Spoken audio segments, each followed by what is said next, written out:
Regideso kokikoza na besoin aide extérieure na Congo. Il faut kotsa kambongo na nini na facturation ya mafuite ya mamaye. Otika ki robinet no ezako kufuentaka problème za na hote yom za provoquer ba moteur na so continuer ko sala 24/24 et arrêter pression na mai estilate tu vas payer le prix.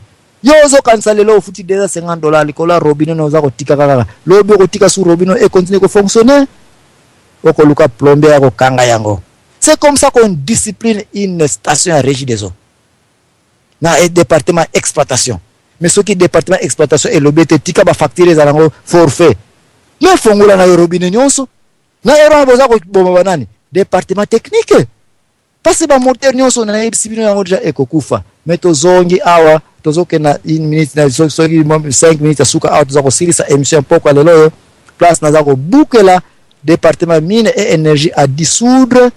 Département ya régie des eaux bango nyonso ko kombola bango na ba ingénieur na ko kombola bango baza corrompu na département d'exploitation mte permettre exploitation ya mai na Congo ezala par nini par forfait elingelo bagite ba ingénieur na biso ba moteur na biso ezikaka et puis département ya technique pe ya régie des eaux ça ne dit rien.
Bazala bango ko separa ndoka boye do bango nyonso ya kokombola parce que même Nzambe tangu atiaki Adamu na Eva na Edeni apesa ki bango nini jardin na jardin mai zalaka wana metala configuration mai yango 4 rivières. Est-ce que yé muntu azako pesa ba mai na ba rivières? Non, ce sont des rivières qui ravitaillaient le jardin d'Éden. Mystère moko ezali awa ne place oyo ka ntoto kena ye mwako me masaka nwanga mabela sana munoko te na melaka mai.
Ko bloquer mai te tika mai continue mais a on jardin d'Eden ba rivière ezala ko ya ko kutana na 4 ezaki ezako banda wana no ezala ko ya ko kutana wana elingelo bake venez ravitailler mama Eva basena ya awa na yebisi bino pe ete Adam na Eva bazali toujours ensemble mais unique jour mama Eva bakangake epa nyoka wana c'est parce que akena na mai ko kenoko sokola na ndenge na na tana ebinga tamso to yebi ba mama tamba kena ko sokola mai elso balina ba bazala wana te mai ezali clé mai ezali santé mai ezali tout sur la terre mai sans mai vie ezali te elingo ba ete pasi na Congo pauvreté na Congo 5 chantiers baza ko collaborer na bango na Régie des eaux, batikeli Régie des eaux, batikeli département mine et énergie. Voilà pourquoi na Congo tokotikalaka na biso ko bonga te soki to voter lisusu bato oyo.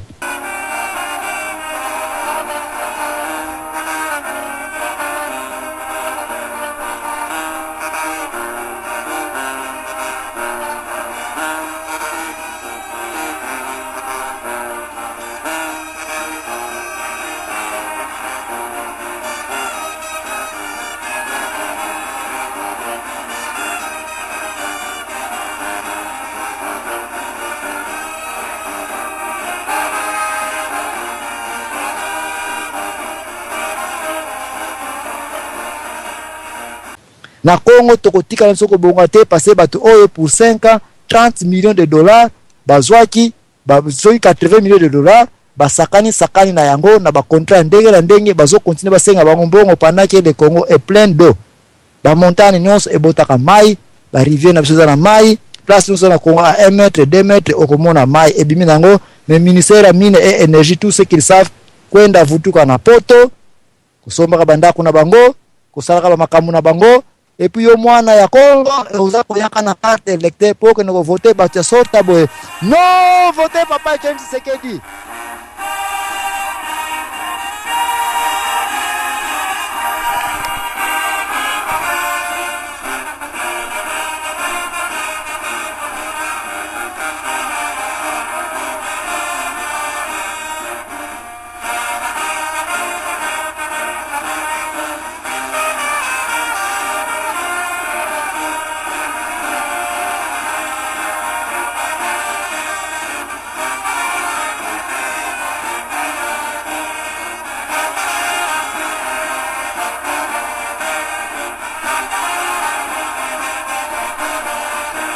Cinq chantiers, source dans la liboso mai ba échoué, 5 chantiers, Régie des eaux ba échoué, 5 chantiers, ba kosi biso été bazana besoin ya mbongo, to pesa sous chance, na tango ba réussir ko justifier qu'est-ce qu'ils ont fait avec ba projet liboso ba mai o bateli biso, mais surtout le kuta na bango yo mwana Kinshasa kende ko vérifier ce qui ont 85 000 mètres cubes ya mai na zone Ngalema na sous région Lukunga yebisanga so 45 000 mètres cubes ya mai ba popela kabino yango.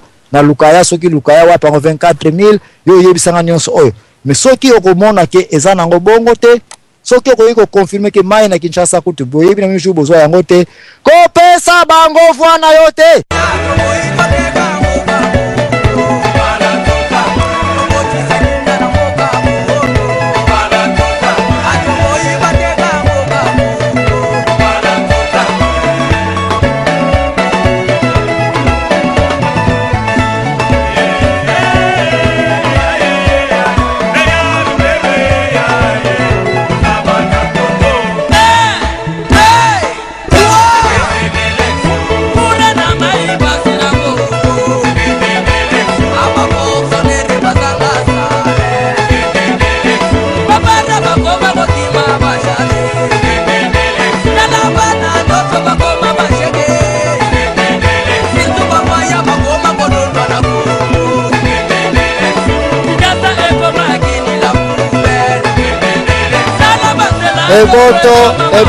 Eboto longola voix wana benga bango bamiyibi babadia kwau badia edia nde place oyo émission ya mpoko ya lelo ezalaki prévito kabola penza mpoke mingi te me boyoka ete mai ezali condition biso ba mama ezali condition biso bana mai Régie des eaux na se ya administration ya Kabila mutekotisi ba maladi nyonse ba mbazu donc botuna lisute ba mbazu euti wapi c'est les 5 chantiers.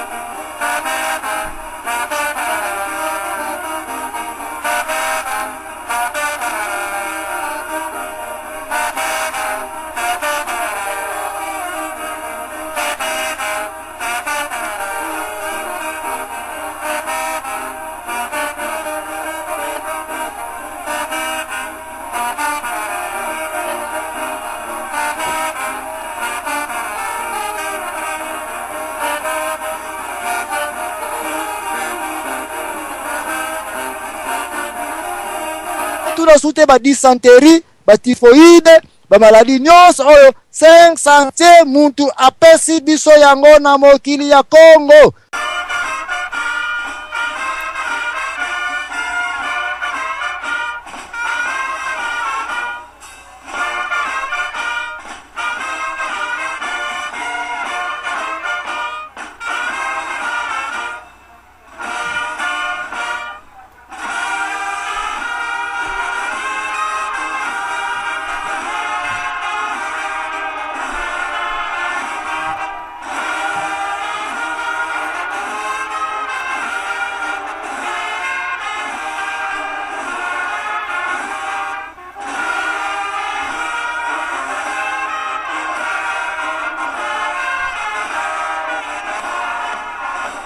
Pourquoi? Parce que baboyi kopesa biso mai, ils ont négligé de l'eau pendant que mai oyo nzambe eloko liboso asalaka pona mwana mutu a vivre na bele oyo. De place oyo na banza ndeko électeur okotika ka lisusu kozwaka risque ya kokende koponaka bato oyo baza kotiaka buzoberi na régie des hôtels.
Nzambe apambola bino na lolenge eke boko vote PPRD Kabila te boko zongisa susu ba miyibi ya ministère ya mine et énergie na ba position na bango ya moyibi ya bambongo ba ekozwa na ida awa na Washington te.